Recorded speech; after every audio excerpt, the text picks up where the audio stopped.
విద్య మనల్ని నిర్భయంగా మారుస్తుంది. విద్య వల్లే మన వ్యక్తిత్వంలో వినమ్రత, నిర్భయం మరియు సామాజికంగా ఆర్థికంగా గుర్తింపు లభిస్తుంది.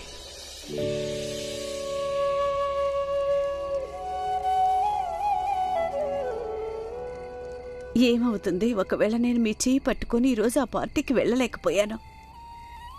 రేపు, ఎల్లుండి లేదా ముందు ముందు రాబోయే రోజుల్లో ఏదో ఒక రోజు మనం తప్పకుండా అక్కడికి వెళ్తాం.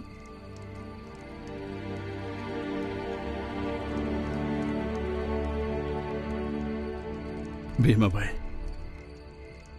జీవితంలో నేను ఎప్పుడూ బలహీనపడినా నువ్వు ధైర్యం ఇచ్చావు. నువ్వు తోడుగా ఉంటే పిల్లలు సాధించే విజయ గర్వంతో మొత్తం ప్రపంచాన్ని ఎదిరిస్తాను.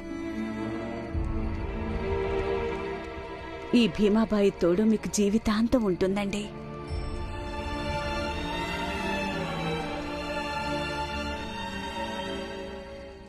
భీమాబాయ్, ఈ రాత్రిని జీవితాంతం గుర్తుపెట్టుకో. ఈ ప్రపంచంలో అలాంటి ఒక రాత్రి ఎప్పటికైనా వస్తుంది. అప్పుడు దేశం మొత్తం మన భీమ్ విజయాన్ని పండగలా జరుపుకుంటారు.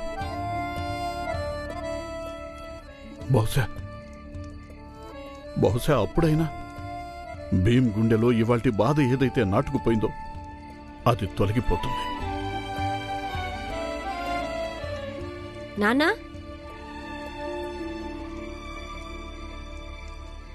నేను విజయం సాధిస్తే మొత్తం దేశమంతా ఎందుకు పండగ చేసుకుంటుంది? నేను ప్రథమ స్థానంలో వస్తే వాళ్ళకేంటి లాభం? మీరే చెప్పండి మన భీమరావుకి. దేశం ఎందుకు పండగ జరుపుకుంటుందో, వాళ్ళకేం వస్తుందో.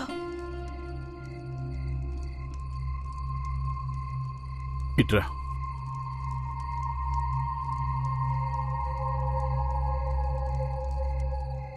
చూడు బాబు, ఎప్పుడైతే ఒక వ్యక్తి విజయం వల్ల ఇతరుల జీవితాల్లో మార్పు రావడం మొదలవుతుందో అప్పుడు వాళ్ళందరూ ఆ వ్యక్తి విజయాన్ని సంబరాలు చేసుకుంటారు.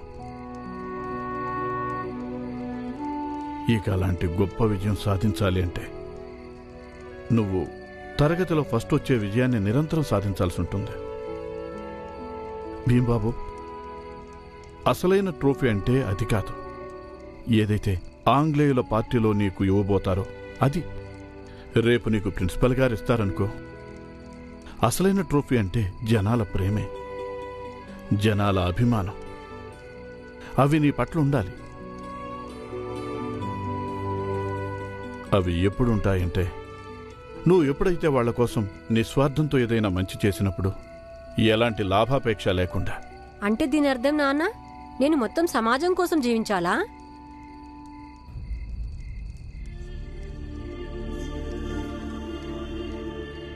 ఇది నువ్వే నిర్ణయించుకోవాలి భీమ్. నేను నీకు ఒక మాట మాత్రం చెప్తాను. నువ్వు ఎంతమంది కోసం జీవించగలుగుతావో జీవించు బాబు.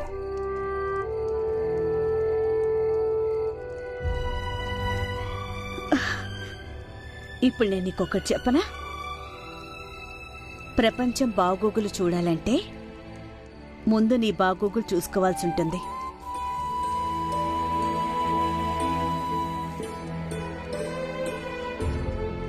ఇక నువ్వు వెళ్ళి పడుకో.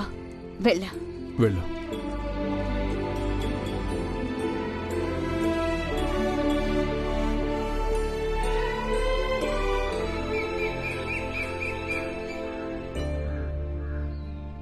భీమ్, తొందరగా రా, ఆలస్యం అయిపోతుంది. రారా బాలన్నయ్య, తొందరగా రా, ఆలస్యం అయిపోతుంది.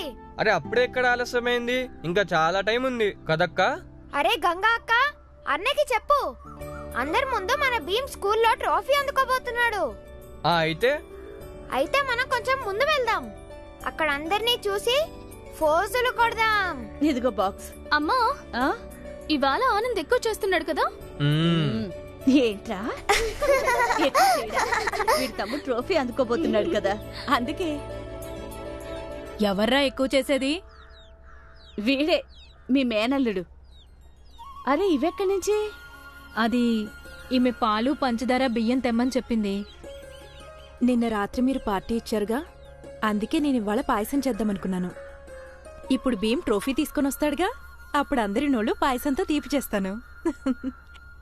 అయ్యో ఇదంతా ఎందుకండి? ఎందుకొద్దు చెప్పు. ప్రతి ఒక్కరి జీవితంలో ఇలాంటి అవకాశాలు రావు. ఇంకా ప్రతి తల్లి తలరాతలో ఇలాంటి రోజనేది రాదు.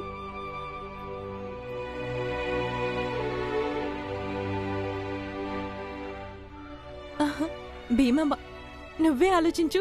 ఇప్పుడు మీ అబ్బాయి వచ్చి నీ చేతిలో ట్రోఫీ పెడితే అప్పుడు నీకు ఎంత గర్వంగా ఉంటుంది, ఎలాంటి అనుభూతి కలుగుతుంది?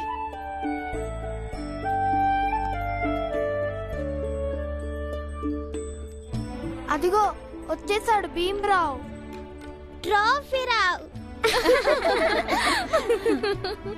ఏమండి, భీమ్ కూడా మీ కొడుకు లాంటివాడే, మీరు కూడా తల్లేవాడికి. భీమా, నువ్వు ట్రోఫీ తీసుకురావడానికి వెళ్తున్నావుగా? అయితే ట్రోఫీ తీసుకుని ఇంటికి రాగానే అందరికంటే ముందు ఆ ట్రోఫీ మీ అమ్మకివ్వాలి. ఆ?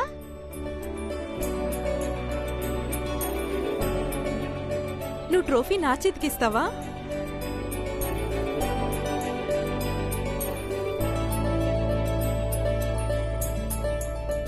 నేను నా జీవితంలో అన్నీ పోగొట్టుకున్నాను. ఇప్పుడు నువ్వు గెలుచుకున్న ట్రోఫీని నేను తాకి చూస్తాను. విజేత గెలుచుకున్న ట్రోఫీ ఎలా ఉంటుందో. వెళ్ళు, తొందరగా వెళ్ళి ట్రోఫీ తీసుకురా. అప్పట్లోగా నీకోసం పాయసం చేసి ఉంచుతాను. త్వరగా వెళ్ళు. నాన్న, అమ్మ మనతో రావట్లేదా? రాదు. ఎందుకు?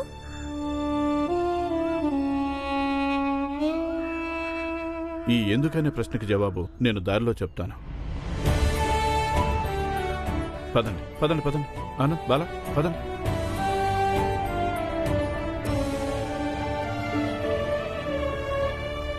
త్వరగా పదండి. చూస్తుండు భీమాబాయ్, ఒకనాటికి మీ భీమ్ ఎలాంటి మనిషి అవుతాడంటే తను ఇతరులకి మార్గదర్శకుడవుతాడు. తను చల్లగా ఉండాలి దేవుడా.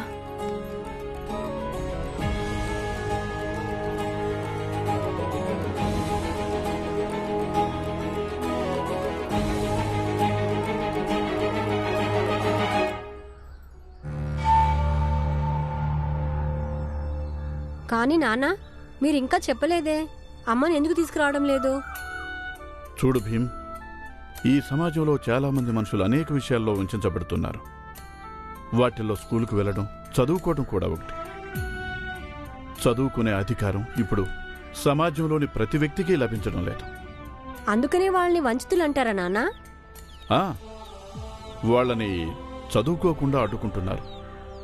వాళ్ళని ఉమ్మడి బావుల్లోంచి నీళ్లు తీసుకోకుండా అడ్డుకుంటున్నారు. వాళ్ళని నదుల్లో, కోనేరుల్లో స్నానం చేయకుండా అడ్డుకుంటున్నారు. ఎందుకంటే ఆ నదుల్లో, కోనేరుల్లో సమాజంలోని శక్తిమంతులు స్నానం చేస్తారని. అలాగైతే ఆ వంచితుల్లో ఒక వంచిత జాతి మనది కూడా కదా నాన్న? కానీ మనం ఎదిరించి పోరాడి చదువుని అభ్యసిస్తున్నాం కదా నాన్న?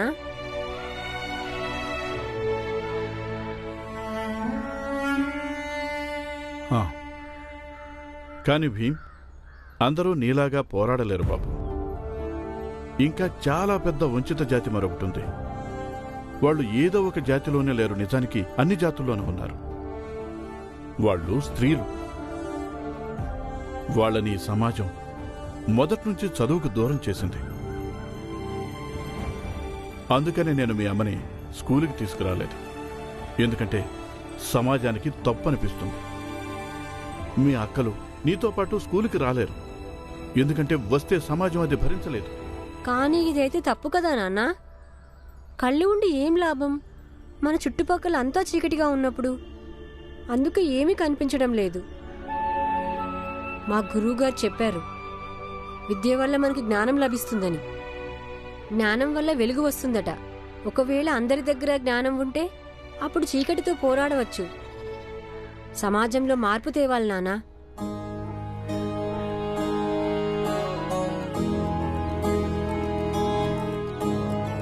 ముందు బాగా చదువుకొని పెద్దవాడి బాబు, అప్పుడు సమాజాన్ని మార్చొచ్చు. నేను మారుస్తాను నాన్న. ఒకరోజు ప్రతి వంచితుడికి వాళ్ళ అధికారాన్ని ఇప్పిస్తాను. అందరిలా చదవటానికి, అలాగే అందరిలా జీవించటానికి. ఏదైతే చెప్తుంటావు భీమ్ నువ్వు. అరే నీ పావు కిలో బుర్రలోకి కిలో మాటలు ఎలా వస్తాయిరా బాబు? నాకైతే అన్ని పైన నుంచే వెళ్ళిపోతాయి. పదండి, ఆలస్యం అవుతుంది.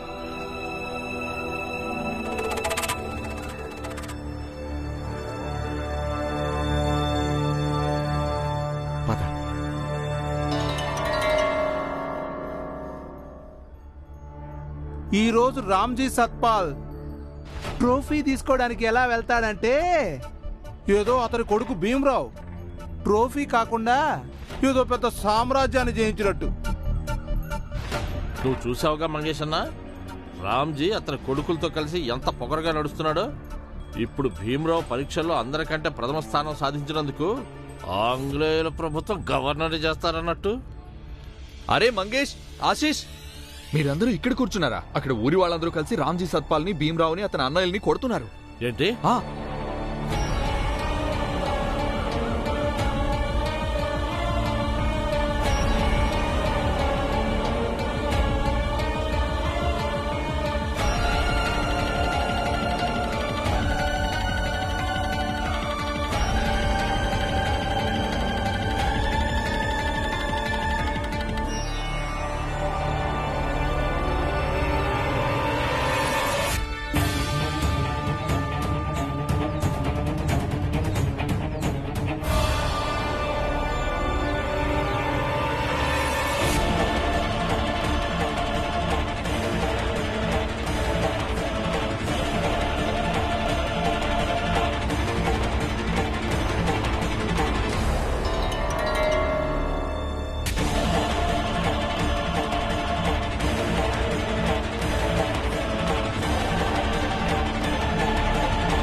నిన్ను ఆగు, ఇక్కడ కాదు.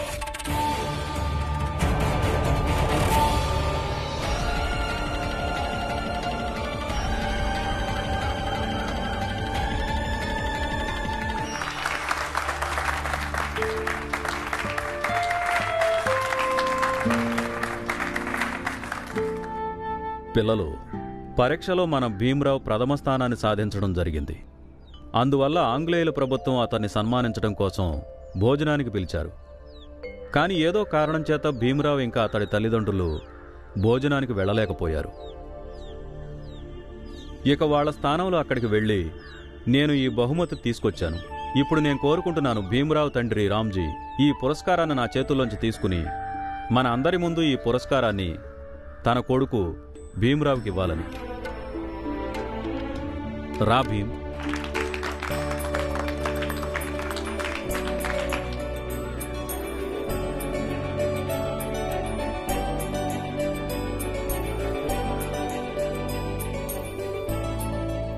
చూడండి, ఇక్కడ ఎంతమంది విద్యార్థులు హాజరయ్యారో అందరూ చప్పట్లు కొట్టాలి.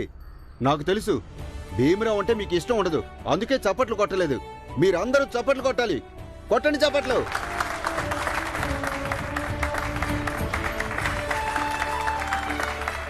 రామ్జీ, ఈ ట్రోఫీ మీ అబ్బాయి భీమరావుకి ఇవ్వు.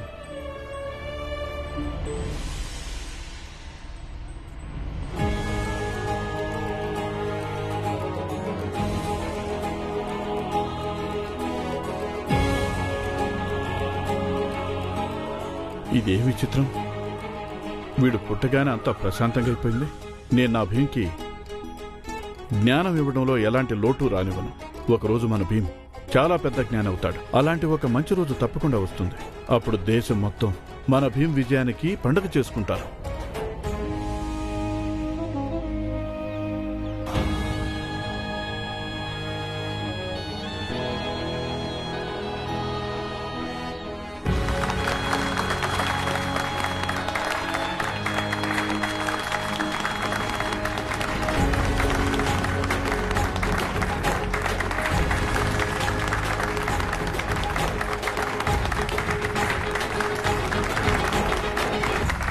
అలాంటి ప్రతి ప్రదేశం కోసం నీ జీవితాన్ని వెచ్చించు. ఆ ప్రదేశంలో పుస్తకాలు ఉండాలి, ఇంకా జ్ఞానానికి సంబంధించిందై ఉండాలి. ఈ జ్ఞానాన్ని పొందడానికి ఎలాంటి కష్టమైన పోరాటమైనా సరే ఆ పోరాటాన్ని నువ్వు పోరాడి తీరాలి. దానిలో గెలుపును కూడా సాధించి తీరాల్సి ఉంటుంది. నువ్వు బాగా చదువుకొని ఎంతో గొప్పవాడి అవ్వాలి. ప్రతి ఒక్కరూ నీ పక్కన కూర్చోవాలనుకోవాలి. ప్రతి ఒక్కరూ నిన్ను తాకి గర్వంగా ఫీల్ అవ్వాలి.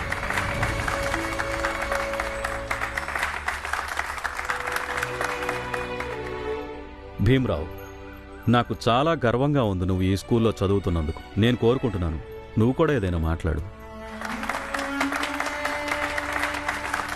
నాన్న, మాటిస్తున్నాను, నా ఈ విజయాన్ని, నా గెలుపుని ఎంత పెద్దది చేస్తానంటే దానివల్ల ప్రపంచంలో అందరికీ సంతోషం కలిగేటట్టు, వాళ్ళకి అండగా ఉండేటట్టు.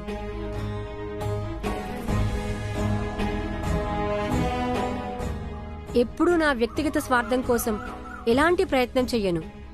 ఎప్పుడూ కూడా వంచితుల అధికారం కోసం పని చేస్తాను, ఎంతో కృషి చేస్తాను.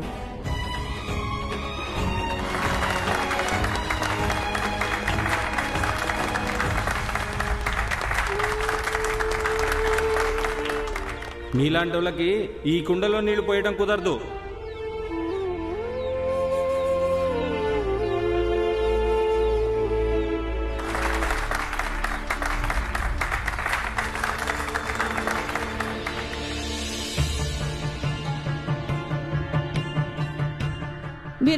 మీరందరూ బానే ఉన్నారా? ఏమైంది? అది ఆ టీ అంగట్లో ఎవరో చెప్పారు మిమ్మల్ని పిల్లల్ని ఎవరో కొడుతున్నారని. మమ్మల్నా? అందుకే మేమందరం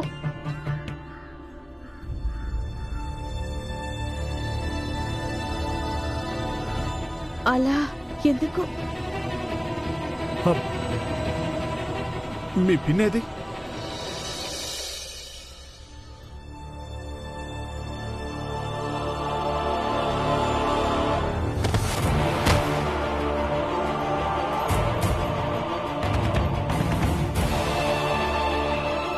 బాగా నోరు లేచిందిగా, ఇప్పుడు మాట్లాడు. నువ్వు ఆ ఇంట్లోకి వెళ్ళి మన జాతి పరువును మట్టిలో కలిపావు. ఇప్పుడు నువ్వు మట్టిలో కలిసిపోవాలి.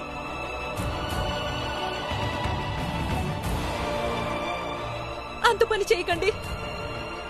ఎందుకు చేయొద్దు? నువ్వు పాడు పని చేశావు, అది క్షమించరాని మహాపాపం. బరి తెగించిందానా? నీకు నీ పాపానికి శిక్ష ఖచ్చితంగా పడి తీరాల్సిందే.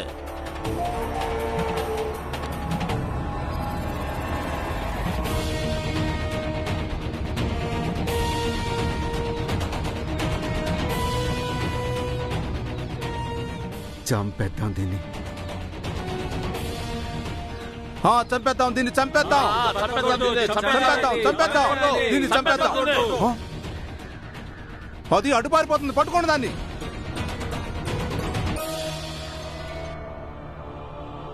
ఏమండి? పిన్ని, ఏమండి? పిన్ని, ఏమండి? అయ్యో, ఇంట్లో ఎక్కడా లేదు. ఇంట్లో లేదమ్మా. ఏమండి? పిన్ని. అన్నయ్య, అన్నయ్య ఏమైందో ఎవరైనా నాకు చెప్పండి. ఏం జరిగింది? బహుశా వాళ్ళు కుట్రతో ఆవిడని తీసుకెళ్ళుంటారు. అందుకే కావాలని ఎవరో వచ్చి చెప్పారు ఇన్ని పిల్లల్ని ఎవరో కొడుతున్నారంటే మేము ఇంట్లోంచి బయటకు వస్తామని. అప్పుడు వెంటనే ఆవిడ కూడా మాతో పాటు బయటకు వచ్చేశారు. వాళ్ళ కుట్ర ఇదే ఏంటుందమ్మా? వాళ్ళందరూ మనల్ని మోసం చేశారమ్మా. ఎక్కడికి తీసుకెళ్ళుంటారు? ఎక్కడైనా వెతుకుతాం. తెలీదు. పదండి.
రామ్జీ రామ్జీ అక్క